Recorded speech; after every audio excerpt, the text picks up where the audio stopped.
We're very excited, though, to have another special guest joining us. Listen, we know that we're an averagely good show, but we have good to great guests, and we have another one joining us today. PSV's sporting director, former U.S. men's national team great, and sporting director for U.S. Soccer as well before going to PSV. It's Earnie Stewart. We're going to welcome to the show. Ernie, great to see you as always. Good to be on the show. Yes, not of too course. bad, thank you.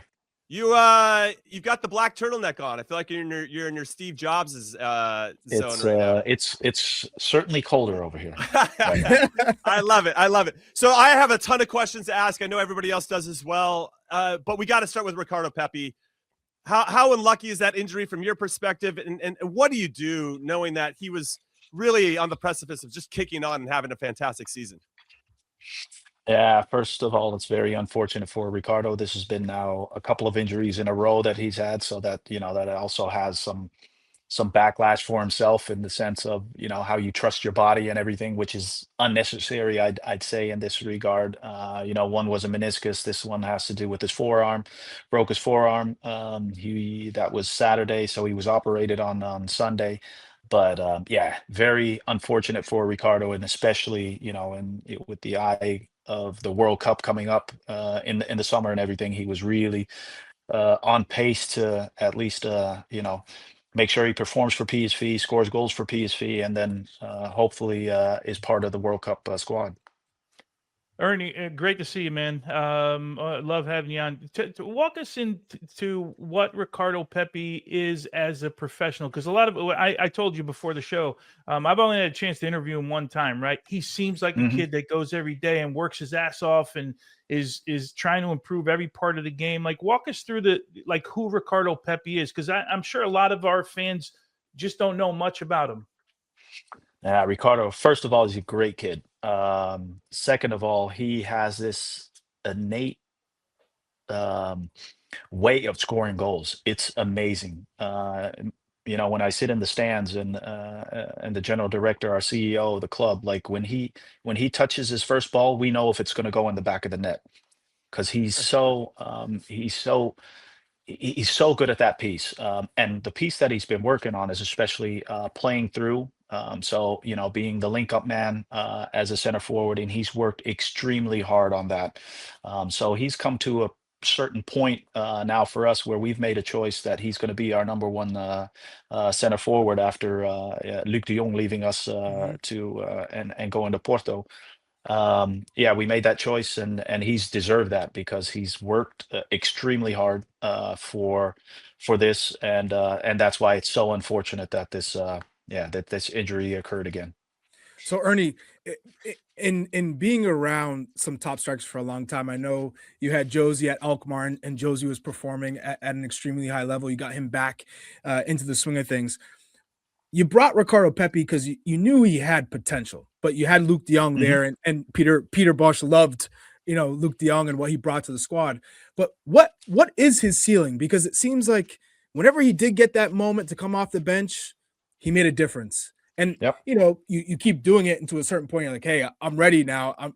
But he was always kind of relegated to the bench and had to stick with that role.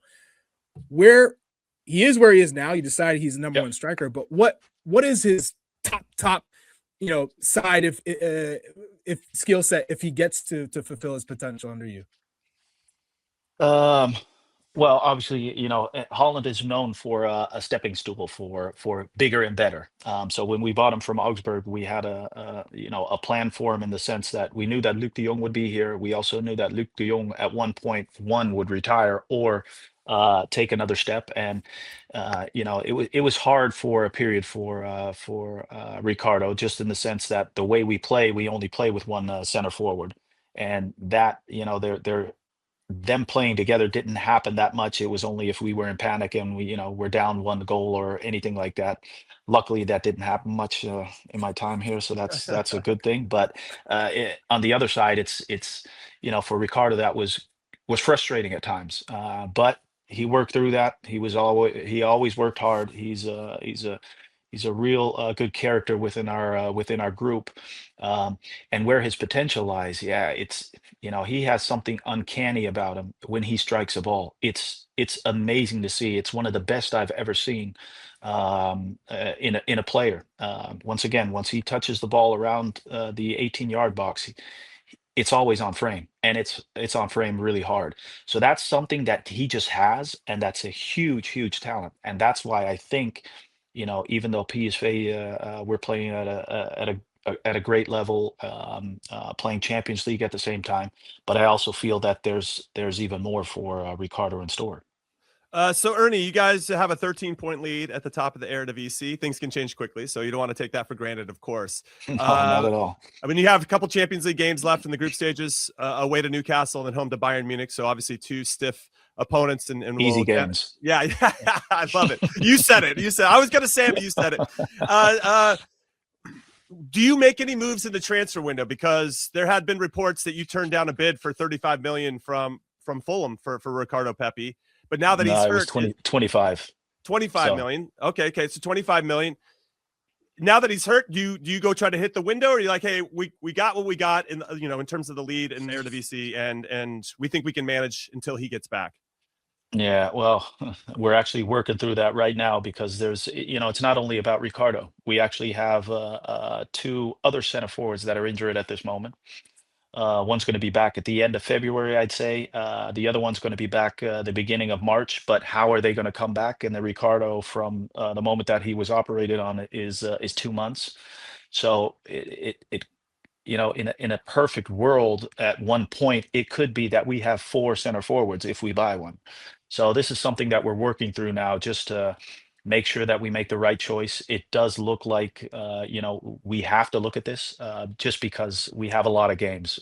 For Champions League, it's not going to help because we can't, we can't renew the Register them. roster until Yeah, after the window. So it's not going to help for Champions League, but certainly for the run for becoming a champion again, which we do not take for granted. And we were leading the league last year with 6 points and then dropped behind after that. So yeah, we can't take that for granted, and we want to become champion, play Champions League again next year. So as I said, we're working through that right now, but yeah, it does look that it's going, at least we're making sure we have our eye on our list and the center forwards that we could possibly bring in. But at the same time, we would only do that if it really makes sense and it makes us better.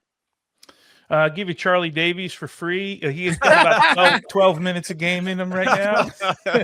Ernie I have. Hey, Ernie already got me. Ernie had me in Philly. Hey, just curious. Just why have Americans been able to find success not only PSV but in the Dutch league, right? Because we've seen some Americans go there and kind of. It's a growing league. We know that, right? It's a place, you mentioned it, right? It's a place where you go and you improve on different skill sets. But why do you think Americans in particular have had success there? Well, one, it has to do with the league that we have. It's a very offensive-minded and attacking league. Then the talent that we bring in from the United States are usually younger, talented players that still have a lot of room to grow. And just that combination of Americans and Holland, the culture here, I think is easy to adapt to. I think it's tougher for an American to make his first choice in Germany, as an example, or some other countries. Holland is just really, really easy when it comes from a cultural aspect. So it's not only for Americans, I'd say that's for, some other cultures as well. And the combination of that makes it easier for younger players to come here. We will play them no matter how young you are. I heard the saying, especially from American football, you play younger players, you get fired as a coach. That's something that doesn't happen here in Holland. If they have the talent, they will be played, and because that's part of the business model that there is. So the chances that they get, combined with the, I'd say the character of an American player is also something that Dutch people love, and what our fans love to see. So, we've been very fortunate with a couple of players here now, from the likes of Malik Tillman, Serginho Dest, and Ricardo Pepi, but also Richard Ledesma. They've all done well here. So if you could walk me through how you've grown as a sporting director? Because I remember with the Philadelphia Union how you changed the game in terms of making it much more professional, holding everyone accountable. The organizational structure, I think, benefited when you were there because you were able to change it and kind of streamline the youth piece to the professional and making that pipeline. You go to the U.S. men's national team, you get a group back into a World Cup from 2018 where we failed, and then you move to PSV. You win the Eredivisie in your first season. How have you grown as a sporting director? Where have you changed, and you know what's ultimately the goal for you? Well, to start with, just how I started out. After my career, I was lucky and fortunate enough to be in the right place at the right time. I can't explain it any other way. At VV Venlo, they were looking for a technical director at the time, and somebody thought that I'd be a good fit in that. It's as simple as that. I wish I could make a even better story of it, but being in the right place at the right time. Um, and they allowed me to make mistakes, which I probably made, I don't know, dozens, and hopefully I didn't make them all the time, the same mistake twice or three times in a row. um, but I didn't know much. I only knew, how I as a player looked at a technical director, saw that, thought some things were great, other things I thought I'd never do in my life. So I went about my business. Then I went to NAC Breda, a club that was always in, you know uh, problems with finances, so you had to be creative.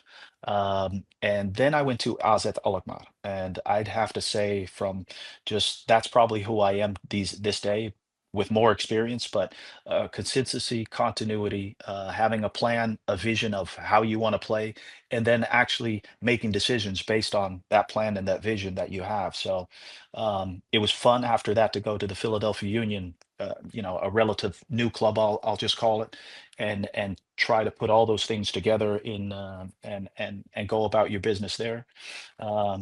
U.S. national team was just I'd say that was a great experience in itself, just because it's in a different way. And can you actually, the way you go about your business in a club, can you do that from a national team perspective? Which I think Greg and myself, once we started those talks, I think, for a big part was good, in the sense that we chose for a certain group that could develop themselves and become better, because I remember all the critics that there were in the beginning when we lost against Brazil and all that kind of stuff. Except, yeah, you have to build something, and you have to dare to, as I said about Holland, play young players, and they will make mistakes. That's just part of it. But eventually they'll get better and better. And now at PSV Eindhoven, all that has come together. It's a big club in Holland. Financially, we're in very good shape, which also allows you not only to have like a vision of how you want to play, but actually bring players in that can fit that vision as well. So all these things came together here at PSV. So this is the second year in a row that we became champion, and this is then in our third year where we're leading the league now with 13 points, and hopefully don't give that away and become champion for the third time in a row, which is just, yeah, it's great. And you know, on the other hand, do I have goals? And I can't say I'm a planner in that regard. I'm where I am right now. Yeah, And but are we going to just see Ernie at Milan or Barca, or are we going to continue to see you if that opportunity presented Charlie, itself? the only thing I can say about that, I work hard every single day just to be the best version of myself, and things happen and some things don't happen. And I can plan all I want, but as long as within my, who I am and who I want to be, try to get better every single day, we'll see where it all ends up. But All I'm right. a happy camper, I can tell you right now. So I think what I love about your story, Ernie, especially in this part of your career, this phase of your career, is that you're not skipping any steps. Like, you went and did the hard work when nobody was watching. You made mistakes, you got better at it, and now it's made you more well-rounded, and it's led to some tremendous success. And so, What's shout the out to best mistake you've made? signing Charlie ooh. Davies to the Philadelphia Union. probably the biggest mistake that I made is I won't mention the name because I don't think that's respectful. But you know, uh, I actually had a talk with a coach at one point, myself and my assistant at the time, or the head of scouting. It was, you know, we sat down with the coach and we told him how we wanted to play, how we were going to run the club, and everything. And then the second conversation was the two of us together with a coach and somebody from the advisory board, which is just a couple of steps and layers that you need to take. And he started repeating everything that we said. So I thought, whoa, we got a great coach, and found out after 2 or 3 weeks, like, whoa, what did we do? Because he Oh, man. wasn't that person at all. He just, you know, he wanted the job really. But so in that regard, you know, I've learned that you have to go deeper. You have to ask more questions, and it's not what you uh, want it to be. It's you have to ask questions to see if he fits within what you want it to be. And so I'd say that was one of the bigger mistakes that I made. Um, Luckily, things went okay, but at the same time, it wasn't the best hire at the time. So I actually want to talk to you about U.S. men's national team. You've seen the group that we have, and you had a tremendous career. We got to start there. 101 caps, 17 goals. You played with 3 World Cup teams, 94, 98, 2002. You scored against Colombia. Unbelievable. Home World Cup, 94. How are you feeling about our chances? And you see the group, and obviously this is a lot of the core players that you and Greg were selecting back in the day to kind of lead us to this moment ultimately, right? I mean, I assume you were projecting out like, okay, yes, we want to have success in 2022, but that's just for us to get that valuable experience so we can really kick on for 2026. What are your thoughts on the U.S. overall? Yeah, I'd say tough period. You know, what was it, a year back now, where you go from one coach to another coach, and at the same time, you get to a place where you now also um, it's not clear what it's going to be for the future and what the roster is going to look like and everything. However, the American player in itself, and now over the last couple of months, you know, and I have to be honest that I can't follow it as much as I maybe would like to, and know Unacceptable. the exact ins and outs and everything. But at the same time, I do think we still have extremely a lot of talent. And if that gels together, as we've seen over the last couple of months, and how they've played and how they've gotten results, being in front of your home fans, and I think it can be a success. I really do. Happy for Malik Tillman too, because Mhm. through the adversity that there was with the national team at the time, you know, he got his chance and he showed himself. And I think Malik Tillman is one of the best players ever to put on an American jersey as well. Just not only from his potential that he has, but just, yeah, he's one, a great person, but two, also a tremendous player. So I'm happy to see that. And overall, I think we have uh, uh, good and great talent that we can, that will do well during the World Cup.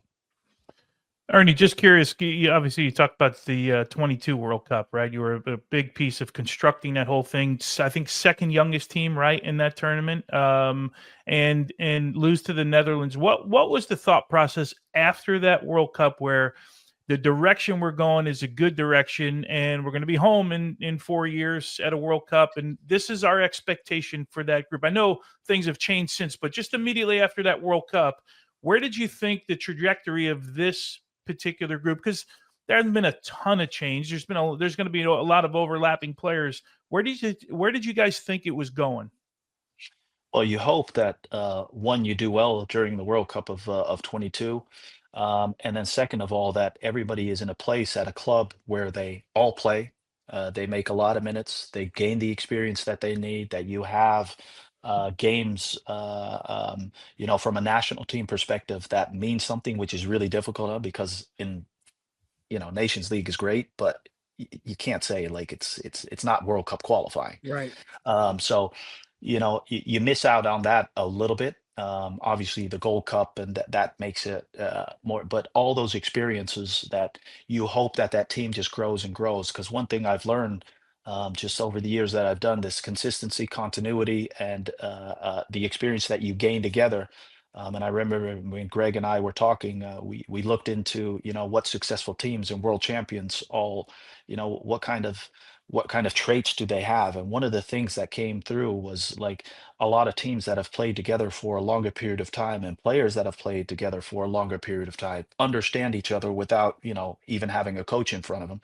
They just know from one another what's needed, what the roles, responsibilities were. So those are things that we took into account. And with that, all the experience, all the games that they played, hopefully being at good clubs, that they would just grow and grow from the experiences that one they had, during the World Cup. The Olympics was part of that as well in the thought process.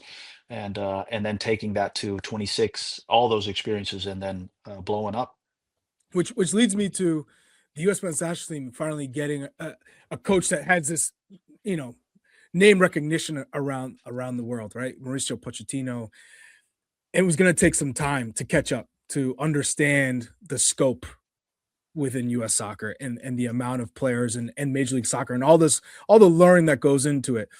But ultimately, when you're in a World Cup match and you have experience, and it's not necessarily about the names on the team sheet, as we saw Morocco get to the third place game last World Cup. We saw South Korea in 2002. But it's all about what the group does and relying on the strengths of the group and the experience. So what do you think it'll actually mean when Mauricio Pochettino brings his experience combined with the prior experience that they learned in 2022? I hope a lot.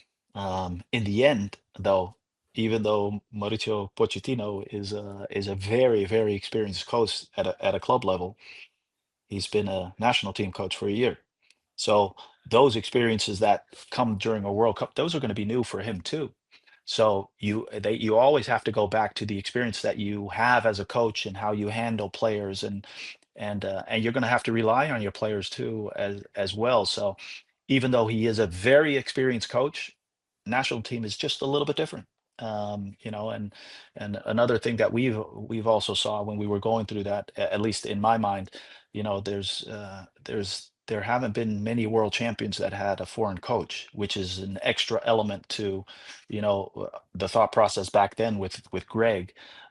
And you can also say the first time is getting nearer and nearer every day. So that's also the case. But it does say something about the cultural fit, I think, that there is between the technical staff and the group. But what I see now from the outside is that was maybe a troubling start, but people are getting to learn one another now. And when I hear Serginho come back from camp now, Malik, after his experience, he was back here in Holland for a little bit and spoke to him about it. Ricardo Pepi, everybody feels very comfortable in camp now, which is just, that's the basis of everything. All right, Ernie, we know you're incredibly busy. We appreciate your time, and we have a tradition here on the show. Jersey swap. What's your best jersey swap of your career? And I know that you probably have plenty of options to choose from, very similar to Big Tones. No, I know it, but I'll also say the same thing, or I'll say one thing about it. So I swapped jerseys with Romario after our game. What a flex! End the show. Romario. But there's a story to this. So as Tony will know, well, as all you guys will know, you take your shirt and you give it to the kit man to get washed. It never came back. No way. Our kit guy? No. Our guy didn't give it back to you? No, I don't know where it went. But it was washed. You Ernie, put the number in there that it goes to, but This is a investigate. This is a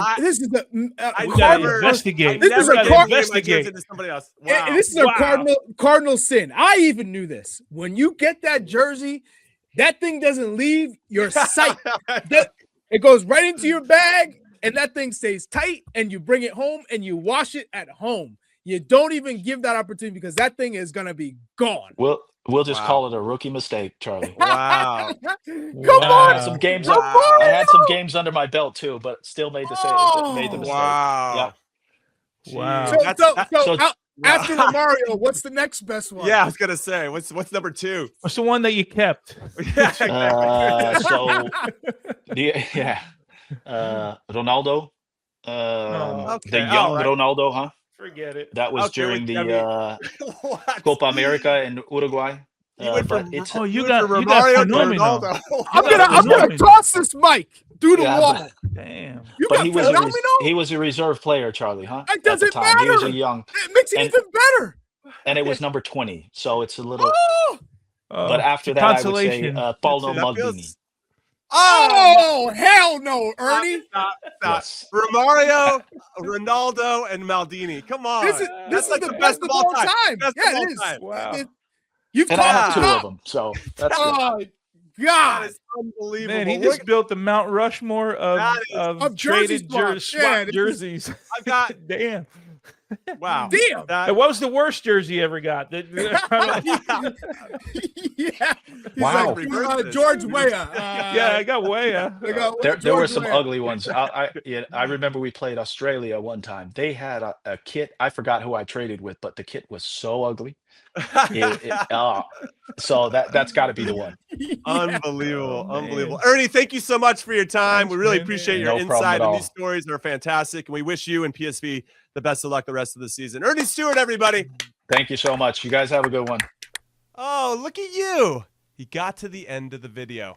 Thanks for watching. We appreciate it. So if you want more average to good content, then you know where to go find it. Go peruse our channel, then hit like, then hit subscribe, and of course, turn on your notifications so that you never miss a show.